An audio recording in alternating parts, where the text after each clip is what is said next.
Credit card companies, especially Capital One, they're very fearful of the income cliff. They are cutting lines of credit even more drastically than just a few weeks ago when we first reported on this. Hey everybody, JJ, Bull to the Bus. It is Friday, September 4th, 2020. Hope everyone is well. Well, if you're one of the people, the Capital One customers that got your credit line cut in half, you may be not doing very well. So let's take a look at this article right here in a CBS News article, cbsnews.com. Capital One cuts credit limits as millions struggle with income cliff. Now, what's the income cliff? And why are they cutting credit? People need credit, especially now with all the job losses and all these millions of people that are missing meals and don't have enough to eat, don't have enough money to buy even basics, including food in some cases. An American Citizen, that's his Twitter name, tweeted out the following, quote, "At Cap One, disappointed in Cap One, longtime customer, both savings, checking, and credit card. Many years using my card for international travel. Last 2 years unable to travel at Cap One, decided to reduce my line of credit by more than one half. Guess loyalty means nothing." That last part was in capital letters. End of the tweet. Guess loyalty means nothing. People, these banks, these credit card companies, they don't care about you. It's all about the bottom line. It's not your typical company-consumer relationship. Once the majority of the population is stuck in debt, the banks and the credit card companies are no longer a business that thrive on offering great service. And sure, if you call them the representatives, they'll be nice on the phone. They probably won't curse at you for no reason. They'll still be nice and pleasant. But as a company, let's be honest, they're going to cut your line of credit. It's about the bottom line. If they see risk out there in the economy, and we're going to talk about the income cliff, that's definitely a big risk, they're going to slash your line of credit. It doesn't matter if you've been a loyal customer or not. Now, it helps to make your payments on time and to not max out your line of credit limit, but it doesn't always work out in your favor, even if you're a great customer and even if you don't perceive yourself as a risk. Now, the follow-up to this tweet out of Randy Littleton, he says here, quote, "They pulled the same thing on me, only worse. They cut my line by 2/3. I only use the card a few hundred of charges a month and don't float a balance, but I suspect this will hurt my credit score. Well, I suspect I can find a bank that wants to do business with me." All right, and here's something else too. The line of credit, the credit card that you open up, there's nothing in the contract that says that they have to keep your line of credit where it is. They can increase it if they want, or they can allow you to increase it. They can also decrease it. Now, it's kind of funny. If you look to the side, Capital One has a tweet right here, and this is their pinned tweet, I believe, or their statement at the top of their Twitter file. It says here, "At Capital One, we're on a mission to change banking for good by offering great products, services, and rewards to our customers." So back to this CBS News report here. What is the income cliff? That sounds pretty scary. Is there really a cliff?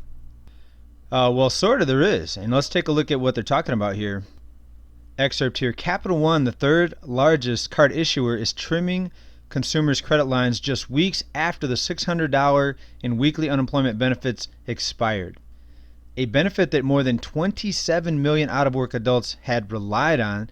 The income cliff will depress consumer confidence and spending and weigh on the broader economic recovery, even as consumer spending remains 5% below pre-pandemic levels, according to Oxford." Well, we reported on companies reducing lines of credit a few weeks ago. Some of them were getting out in front of what's ahead of us. And even though there's been a few bright spots here and reopenings, consumer spending picking back up, but what if the consumer spending picking back up was a result of the extra unemployment benefits, the stimulus, the forbearances on foreclosures, the eviction moratoriums? Unless they keep extending these rescue plans, there definitely is an income cliff. And you may see headlines that some jobs are coming back, and they may try to paint a rosy picture. But remember, even before the shutdown, people were struggling, with about 70% of people living paycheck to paycheck. Now, back to the reduced credit lines. A reduced credit line can hurt your credit score because credit scores are partially based on the amount of credit that a consumer is using, with the lower utilization rate resulting in a higher score. For instance, when a consumer has $10,000 worth of credit and a $3,000 balance, their card has a 30% utilization rate, but if their credit limit is halved into $5,000, their utilization rate jumps to 60%, which could reduce your credit score. Folks, bottom line, get ready. We are headed towards an income cliff.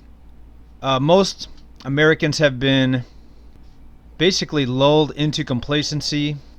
We are headed for some possibly very dark and dangerous times. I'm not trying to scare anybody. I'm just trying to prepare you. I'm not trying to be doom and gloom, but this is reality. We have millions of people now that are dependent on handouts and government support in order just to eat.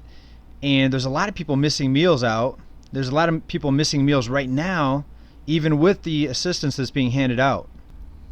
Right? Every small town America doesn't have a food bank for people to go to. So there's a lot of people hurting right now and struggling, and it's possibly going to get a lot worse unless we see some sort of miracle or massive debt elimination program and a complete restructuring of the financial economic system. Right? None of the problems are being fixed, and a lot of people are just blaming the shutdown now on what's happening. And these problems have been brewing for a very long time, way before the shutdown. The problems from 2008 financial crisis were never resolved. It was all just taped over with stimulus, bailouts, bank rescues, bank deregulation, issuance of more debt to make the economy appear to be functional. Forbes article right here: the U.S. cannot borrow its way out of problems and unnecessary debt. And that's what we're trying to do. We're trying to fix the problem of too much debt with more debt. And even with all the job losses, if the debt wasn't so massive, then it wouldn't be as big of a problem. So if people have a lot of savings put away and no debt, a few months out of work wouldn't be as bad as it is when people are leveraged up to their chin in debt, buried in debt, living paycheck to paycheck, and now people don't have meals, they can't pay their utility bills, they can't pay their rent, they can't pay their mortgage. Millions of people. This is very, very dangerous. A quick excerpt out of this article right here, Forbes. Quote, spending on unnecessary wars, tax cuts for the already wealthy, fiscal stimulus during economic crashes, industry bailouts, and other budget busters has caused the national debt to balloon. The article continues, such spending is a must unless one advocates an economic depression that could last for years and take more than a decade for recovery, and yet Congress remains divided on party lines. A compromise and action may not come about until toward the end of September, as the country closes in on another shutdown because of spending authorizations run out when the month ends. All right, everybody, so continue to prepare. We're nowhere near out of the woods. We're just entering the woods. And I think 2020 is going to hold for us a lot more mind-blowing events.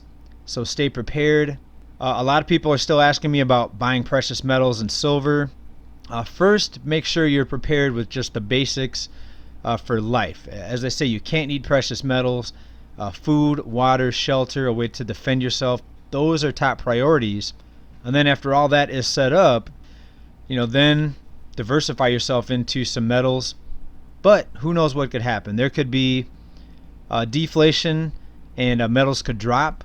But a lot of the economists looking at this, a lot of you also believe that we're going to see inflation and a continuous pumping of liquidity into this system.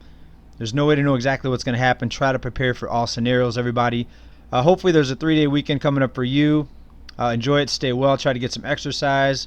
Don't let this mess stress you out, because stressing is not going to change it, but preparation, that's the best thing to do. No stress, just preparation. Thanks everybody for watching. Stay well. Bye now.